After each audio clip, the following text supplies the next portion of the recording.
जय श्री कृष्ण। राधे राधे। एकादशी का व्रत रखने वाले सभी भक्तों को भगवान विष्णु का संपूर्ण आशीर्वाद प्राप्त हो तथा समस्त मनोकामनाएं पूरी हो, ऐसी मंगल कामना करते हुए मैं सुना रही हूँ तुलसी माता की संपूर्ण कथा, जो एकादशी व्रत का पारण करने से पहले अवश्य सुनी जानी चाहिए। हिंदू धर्म में तुलसी का विशेष महत्व दिया गया है, क्योंकि यह विष्णु जी को बहुत ही प्रिय है। बिना तुलसी दल की विष्णु भगवान की पूजा अधूरी मानी जाती है।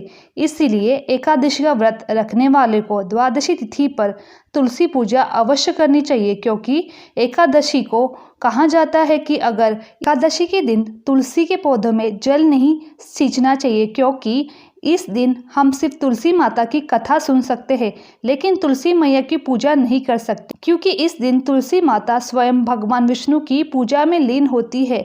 अगर हम इस दिन तुलसी में जल सींचते हैं तो उनका ध्यान भग्न हो जाता है। इसीलिए एकादशी के दिन तुलसी के पौधे में जल नहीं सींचना चाहिए। जिस घर के नियमानुसार तुलसी की पूजा की जाती है, उस घर में माँ लक्ष्मी का वास हमेशा बना रहता है। तो इसलिए सुनते हैं तुलसी माता की संपूर्ण कथा। बोलो भगवान विष्णु की जय, तुलसी माता की जय। भागवत पुराण के अनुसार यह माता तुलसी की संपूर्ण कथा है। तुलसी से जुड़ी एक कथा बहुत प्रचलित है। श्रीमद् देवी भागवत पुराण में इनके अवतरण की दिव्य लीला कथा भी बनाई गई है। एक बार शिव ने अपने तेज को समुद्र में फेंक दिया था। उससे एक महातेजस्वी बालक ने जन्म लिया। यह बालक आगे चलकर जलंधर के नाम से पराक्रमी दैत्य राजा बना। इसकी राजधानी का नाम जलंधर नगरी था। दैत्यराज कालनेमी की कन्या वृंदा का विवाह जलंधर से हुआ। जलंधर महाराक्षस था। अपनी सत्ता में मद में चूर उसने माता लक्ष्मी को पाने की कामना में युद्ध किया, परंतु समुद्र से ही उत्पन्न होने के कारण माता लक्ष्मी ने उसे अपने भाई के रूप में स्वीकार किया। वहां से पराजित होकर वह देवी पार्वती को पाने की लालसा में कैलाश पर्वत पर गया। भगवान देवादिदेव शिव का ही रूप धरकर माता पार्वती के समीप गया, परंतु माँ ने अपने योग बल से उसे तुरंत पहचान लिया तथा वहां से अंतर्धान हो गई। देवी पार्वती ने क्रोध में होकर सारा वृत्तांत भगवान विष्णु को सुनाया। जलंधर की पत्नी वृंदा अत्यंत प्रतिव्रता स्त्री थी। उसकी प्रतिव्रता धर्म की शक्ति से जलंधर न तो मारा जाता था और न ही पराजित होता था। इसीलिए जलंधर का नाश करने के लिए वृंदा के प्रतिव्रत धर्म को भंग करना बहुत जरूरी था। इसी कारण भगवान विष्णु ऋषि का वेश धारण कर वन में जा पहुँचे, जहाँ वृंदा अकेली भ्रमण कर रही थी। भगवान के साथ दो मायावी राक्षस भी थे, जिन्हें देखकर वृंदा भयभीत हो गई। ऋषि ने वृंदा के सामने पल में वो दोनों को भस्म कर दिया। उनकी शक्ति देखकर वृंदा ने कैलाश पर्वत पर महादेव के साथ युद्ध कर रहे अपने पति जलंधर के बारे में पूछा। ऋषि ने अपनी माया जाल से दो वानर प्रकट किए। एक वानर के हाथ में जलंधर का सिर था और दूसरे हाथ में धड़।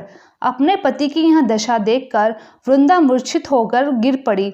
होश में आने पर उन्होंने ऋषि रूपी भगवान से विनती की कि वह अपने पति को जीवित करे। भगवान ने अपनी माया से पुनः जलंधर का सिर धड़ से जोड़ दिया, परंतु स्वयं भी वहां उसी शरीर में प्रवेश कर गए। वृंदा को इस छल का जरा भी आभास न हुआ। जलंधर ने बने भगवान के साथ वृंदा प्रतिव्रता का व्यवहार करने लगी, जिससे उसका सतीत्व भंग हो गया। ऐसा होते ही वृंदा का पति जलंधर युद्ध में हार गया। इस सारी लीला से जब वृंदा को पता चला तो उसने क्रोध में होकर भगवान विष्णु को शीला होने का शाप दे दिया तथा स्वयं सती हो गई। जहाँ वृंदा भस्म हुई वहाँ तुलसी का पौधा उगा। भगवान विष्णु ने वृंदा से कहा, हे वृंदा, तुम अपने सतीत्व के कारण मुझे लक्ष्मी से भी अधिक प्रिय हो। अब तुम तुलसी के रूप में सदा मेरे साथ रहोगी। जो मनुष्य भी मेरे शालिग्राम रूप में साथ भगवान तुलसी का विवाह करेगा, उसे इस लोक और परलोक में विपुल यश प्राप्त होगा। जिस घर में तुलसी होगी वहाँ यम के दूत असमय नहीं जा सकते।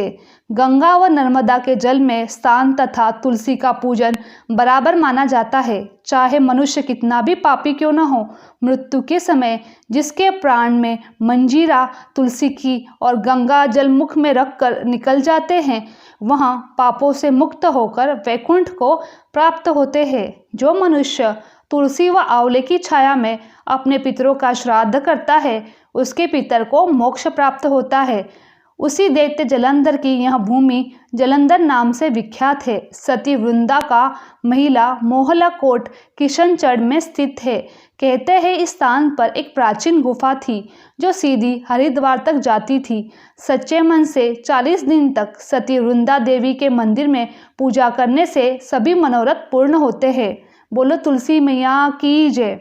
एक बार एक गांव में एक बुजुर्ग महिला रहती थी। वह बहुत ही पूजा पाठ किया करती थी। वह रोज तुलसी माँ की पूजा करती थी। वह बुजुर्ग महिला रोज तुलसी माँ से कहती थी, हे तुलसी माता, तुम मुझे बहुत से पीताम्बर की धोती दे, मीठा मीठा घास दे, बैकुंठ में वास दे, चटक की चाल दे, पटक की मौत दे, चंदन का काठ दे, रानी सा सास दे, दाल भात का भोजन दे, ग्यारस की मौत दे और कृष्ण जी का कांदा दे। वह बुजुर्ग महिला तुलसी माता की रोज पूजा करती थी और उनके बिछड़े को रोज सींचती थी। तुलसी माता बुजुर्ग महिला की बात सुनकर धीरे धीरे सूखने लगी। तब भगवान श्री कृष्ण ने देखा कि तुलसी माता सूख रही है।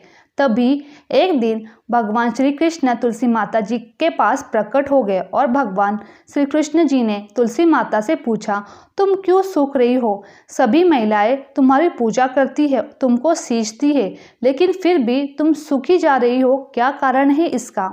जिसके बाद तुलसी माता ने भगवान श्री कृष्ण जी से कहा, हे प्रभु, एक बुजुर्ग महिला मेरे पास रोज आती है और रोज एक ही बात बोलती, तुलसी माता सबकी दाता, मेरा बिरला सींचती हूँ, तुम मुझे बहू दे, पीताम्बर की धोती दे, मीठा मीठा घास दे, बैकुंठ का वास दे, चटक की चाल दे, पटक की मौत दे, चंदन का काट दे, रानी का राज दे, दाल का भोजन दे, ग्यारस की मौत दे, कृष्ण जी का कांदा दे। मैं उस बुजुर्ग महिला की सारी मनोकामना पूरी कर सकती हूँ, लेकिन उसकी एक मनोकामना पूरी नहीं कर सकती। मैं कृष्ण जी का कांदा कहाँ से दूंगी उसको? तभी भगवान श्री कृष्ण जी तुलसी माता की बात सुनकर जोर जोर से हंसने लगे और फिर भगवान श्री कृष्ण जी ने तुलसी माता जी से कहा कि तुम मेरी चिंता मत करो, जब वह बुजुर्ग महिला की मृत्यु होगी तब मैं स्वयं उसी को कांदा देने आ जाऊंगा और तुम उस बुजुर्ग महिला से यह बता देना कि जिसके बाद भगवान श्री कृष्ण जी तुलसी माता को यह बताकर वहां से अदृश्य हो गए। धीरे धीरे कुछ बुजुर्ग महिला की तबीयत खराब हो गई। एक दिन जब एकादशी का दिन था, उस दिन बुजुर्ग महिला की मृत्यु हो गई। तभी वही बुजुर्ग महिला के आसपास रहने वाले सभी लोग आ गए। उन्होंने कुछ बुजुर्ग महिला का अंतिम संस्कार के लिए जिसको जैसे ही उठाया, वह बुजुर्ग महिला वहां पर किसी भी व्यक्ति से उठ न पाई। तभी वहां पर अचानक एक बच्चा आया और सभी से कहने लगा, मैं इस बुजुर्ग महिला के कान में कुछ कहूँगा जिससे यह बुजुर्ग महिला हल्की हो जाएगी और आप सभी लोग इसको आराम से उठा सकोगे। यह सुनकर सभी लोग बहुत ही आश्चर्यचकित हो गए और कहने लगे, ऐसा कैसे हो सकता है? और सभी लोग ने उस बच्चे को बालक समझकर वहाँ से भगा दिया। लेकिन वहाँ पर उपस्थित एक बुजुर्ग आदमी ने उस बच्चे से कहा, जाओ, तुम जो कुछ कहना चाहते हो वह कह लो, लेकिन सभी लोगों को यह नहीं पता चलना चाहिए। बच्चे के ये रूप में भगवान श्री कृष्ण खुद आए थे उस बुजुर्ग महिला को कांदा देने के लिए। जिसके बाद भगवान श्री कृष्ण ने उस बुजुर्ग महिला के पास गए और उनके कान में जाकर कहने लगे, माई, मन की निकाल दे, पीताम्बर की धोती ले, मीठा मीठा घास ले, बैकुंठ का वास ले, चटक की चाल ले, पटक की मौत ले, चंदन का काठ ले, अब ले कृष्ण जी का कांदा भी ले।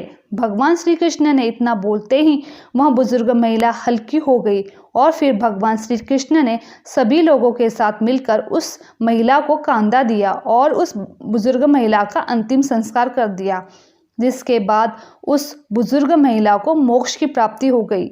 उस बुजुर्ग महिला को स्वर्ग की प्राप्ति हुई। हिंदू की मान्यता के अनुसार ऐसा माना जाता है कि तुलसी में माता लक्ष्मी जी का वास होता है। तुलसी जी का पेड़ लगाने से घर में सुख शांति समृद्धि बनी रहती है और तुलसी जी का पूजन करने से मोक्ष की प्राप्ति होती है। तुलसी जी की पूजा करने से सर्वप्रथम स्नान करने के बाद साफ सुथरे वस्त्र पहनकर सबसे पहले सूर्य भगवान को जल चढ़ाए। उसके बाद तुलसी माता को पूर्व दिशा की ओर मुंह करके तुलसी माता को प्रणाम करना चाहिए। फिर उसके बाद जल को तुलसी माता की जड़ों में अर्पित करें। जल को 3 बार अर्पित करना चाहिए और चौथी बार बचा हुआ सारा जल तुलसी माता के जड़ में अर्पित करना चाहिए। उसके बाद घी का दीपक जलाए और तुलसी माता की पूजा करें। गुरुवार और शुक्रवार के दिन तुलसी माता का पेड़ लगाया जा सकता है। माता तुलसी का पौधा घरों में आंगन के बीचों बीच उत्तर पूर्व दिशा में लगाना चाहिए। तुलसी माता का पौधा दक्षिण की तरफ नहीं लगाना चाहिए। तुलसी माता के पत्ते को रविवार, एकादशी, संक्रांति, सूर्य ग्रहण, चंद्र ग्रहण, शाम के समय नहीं तोड़ना चाहिए। ऐसा माना जाता है कि जो लोग शाम के समय तुलसी माता को दिया जलाते हैं उनके घर में लक्ष्मी का वास हमेशा रहता है। तुलसी का पौधा लगाने से घर में नकारात्मक शक्ति और वास्तु दोष नष्ट हो जाते हैं। रविवार के दिन तुलसी में कभी जल नहीं चढ़ाना चाहिए और शाम के समय दीपक जलाना चाहिए। तुलसी के पौधों का स्पर्श नहीं करना चाहिए। अगर आपके घर में तुलसी का पौधा सूख गया है तो उस तुलसी के पौधों के जड़ से निकालकर उसे गंगा में प्रवाहित कर देना चाहिए। उसी जगह नई तुलसी का पेड़ लगाना चाहिए। तुलसी के पत्तों का कभी भी चबाकर नहीं खाना चाहिए, हमेशा उनको निगलकर खाया जाता है, क्योंकि तुलसी के पत्ते में पारा धातु नामक एक तत्व होता है जो हमारे दांतों के लिए हानिकारक होता है। तुलसी के पत्ते खाने से बहुत सारे रोग भी दूर होते हैं। शिव महापुराण के अनुसार पौराणिक समय में दैत्यों का राजा दंभ हुआ करता था। वह बहुत बड़ा विष्णु भक्त था। कई सालों तक उसके यहाँ संतान नहीं होने के कारण उसने शुक्राचार्य को अपना गुरु बनाकर उनसे श्री कृष्ण मंत्र प्राप्त किया था। यह मंत्र प्राप्त करने पर उसने पुष्कर सरोवर में घोर तपस्या की। भगवान विष्णु उसकी तपस्या से प्रसन्न हुए और उसे संतान प्राप्ति का वरदान दे दिया। भगवान विष्णु के वरदान से राजा दंभ के यहाँ एक पुत्र जन्म हुआ। इस पुत्र का नाम शंखचूड़ रखा गया। बड़ा होकर शंखचूड़ ने ब्रह्मा जी को प्रसन्न कर पुष्कर में घोर तपस्या की। उसकी तपस्या से प्रसन्न होकर ब्रह्मा जी ने उसे वरदान मांगने को कहा। तब शंखचूड़ ने वरदान मांगा कि वह हमेशा अमर रहे, कोई भी देवता उसे नहीं मार पाए। ब्रह्मा जी ने उसे यह वरदान दे दिया और कहा कि वह जाकर धर्मध्वज की पुत्री तुलसी जो तपस्या कर रही है उससे विवाह कर ले। शंखचूड़ ने वैसा ही किया और तुलसी के साथ विवाह के बाद सुखपूर्वक रहने लगा। उसने अपने बल से देवता, असुर, दानवों, राक्षसों, गंधर्वों, नागों, किन्नरों, मनुष्य तथा त्रिलोक के सभी प्राणियों पर विजय प्राप्त कर लिया। वह भगवान श्री कृष्ण का परम भक्त था। शंखचूड़ के अत्याचार से सभी देवता परेशान होकर ब्रह्मा जी के पास गए और ब्रह्मा जी से उन्हें भगवान विष्णु के पास ले गए। भगवान विष्णु ने कहा कि शंखचूड़ की मृत्यु भगवान शिव के त्रिशूल से ही होगी, अंत आप उनके पास जाइए। भगवान शिव ने चित्ररथ नामक गण को अपना दूत बनाकर शंखचूड़ के पास भेजा। चित्ररथ ने शंखचूड़ को समझाया कि वह देवताओं को उनका राज्य लौटा दे, परंतु शंखचूड़ ने मना कर दिया। कहा कि वह महेश्वर से युद्ध करना चाहता है। भगवान शिव को जब यह बात पता चली तो वे युद्ध के लिए अपनी सेना लेकर निकल पड़े। इस तरह देवता दानवों में घमासान युद्ध हुआ, परंतु ब्रह्मा जी के वरदान के कारण शंखचूड़ को देवता नहीं हरा पाए। भगवान शिव ने शंखचूड़ को वध करने के लिए जैसे ही अपना त्रिशूल उठाया तभी आकाशवाणी हुई, जब तक शंखचूड़ के हाथ में श्री हरि का कवच है और उसकी पत्नी का सतीत्व अखंडित है तब तक इसका वध असंभव है। आकाशवाणी सुनकर भगवान विष्णु वृद्ध ब्राह्मण का रूप धारण कर शंखचूड़ के पास गए और उससे श्री हरि का कवच दान में मांग लिया। शंखचूड़ ने वह कवच बिना किसी संकोच के दान कर दिया। उसके बाद भगवान विष्णु शंखचूड़ का रूप धारण कर तुलसी माता के पास गए। शंखचूड़ रूपी भगवान विष्णु ने तुलसी के महल के द्वार पर जाकर अपनी विजय होने की सूचना दी। यह सुनकर तुलसी बहुत प्रसन्न हुई और प्रतिरूप में आए भगवान का पूजन किया और रमण किया। ऐसा करते ही तुलसी का सतीत्व खंडित हो गया।